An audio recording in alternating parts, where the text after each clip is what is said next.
Be your best, Roy! Thank you, everybody.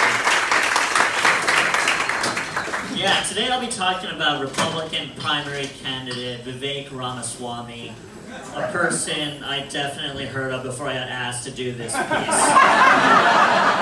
He's my favorite of the Ramaswamies.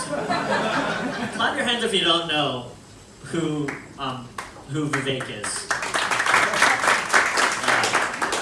I was on his Wikipedia page, just trying to do research.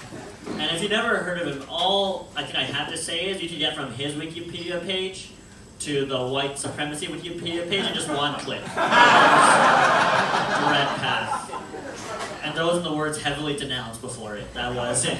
It was very different. It kind of surprised, I don't know, I feel like I'm pretty plugged in. I was a little surprised that there's like this guy who's emerged and I missed it completely. And I was kind of curious, like, how did I miss this guy? And prior to emerging as like the highest polling Republican primary candidate, doesn't have a mugshot right now. Vivek gained traction by releasing books. He released books like Woke Inc. Inside Corporate America's Social Justice Scam. He released a book in 2019 called Nation of Victims, Identity Politics, The Death of Merit, and the Path Back to Excellence. He also released Lolita fan fiction, but that was... But these books were all bestsellers, and I hadn't heard of these before. And I realized that I naively had in my head that like the average Republican voter is just some like blue-collar rural person who just watches Fox News until they fall asleep. But clearly not. They are voracious readers. I'm a Democrat. I don't read shit. I have like on my nightstand, The Body Keeps a Score and How to Be Anti-Racist. I haven't read that shit in months. But Republicans are there churning through literature right now. Pete Buttigieg put out a book. No one here knows what it's called. But some random Indian guy has the word anti-woke in the title, and yeah, millions of copies sold, and he becomes a celebrity. I also thought Republicans were like, these immigrants are taking our jobs, but it turns out they're also the same people who are like, I love the texture and the smell of a physical book in my hands. That's them also. He didn't become popular because he wrote books. It's pretty clear that Vivek rose to power because, or at least to prominence, because Republicans need diversity in order to win. It's really important that people who look like me affirm their ideologies.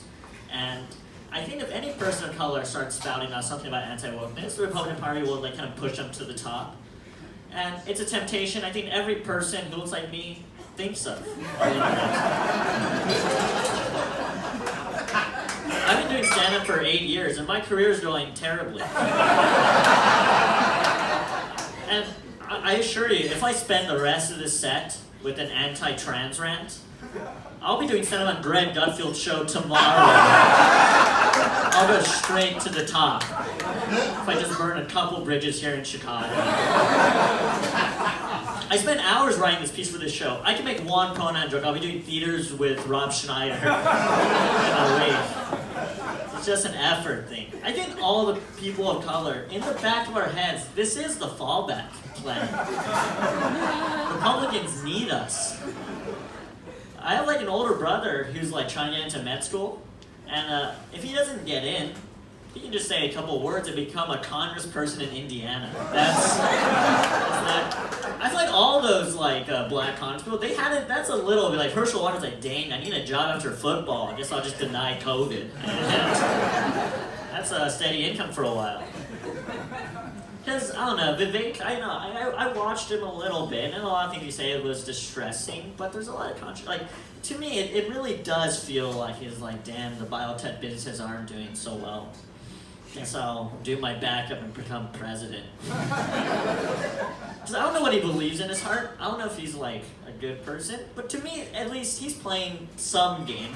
Like, he's not like the rest of the people on that stage. He has a biology degree from Harvard, and he doesn't believe in climate change. He has immigrant parents, but he thinks we should close the borders. He's founded biotech vaccine companies and doesn't think COVID is real. And I'm starting to realize, like, I don't know, there's something in me, in him. I was watching the debate, and I was hearing every other candidate and moderator mispronounce his name.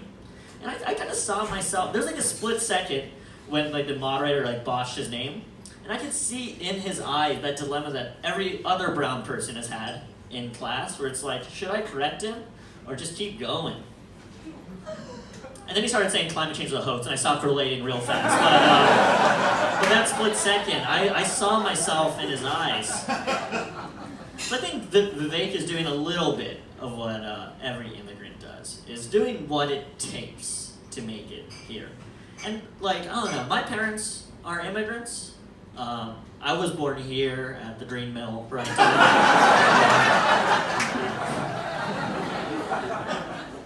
But I think first generation immigrants who came with nothing were willing to do whatever it takes to become successful.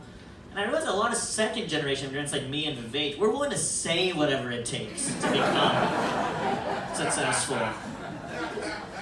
Because even me, I do stand up here in a town that's mostly white, and there's something subconscious about trying to say what these white audiences want to hear. And yeah, before I close, I just want to say a couple of thoughts. First, I want to say I really think this is the best audience in town. You guys are such a smart people. Yeah, you guys aren't just a bunch of drunks who watch half an episode of The Daily every morning. You guys have very nuanced takes. I want to give over Chris Pyatt, the best host in Chicago. The essay he started with, it was so moving. I was listening the whole time. And it's really on the issues of old Hollywood. That's what we think about here in 2023. Yeah, and if you want to see me do stand-up next week, I'm on the Tucker Carlson show. So thanks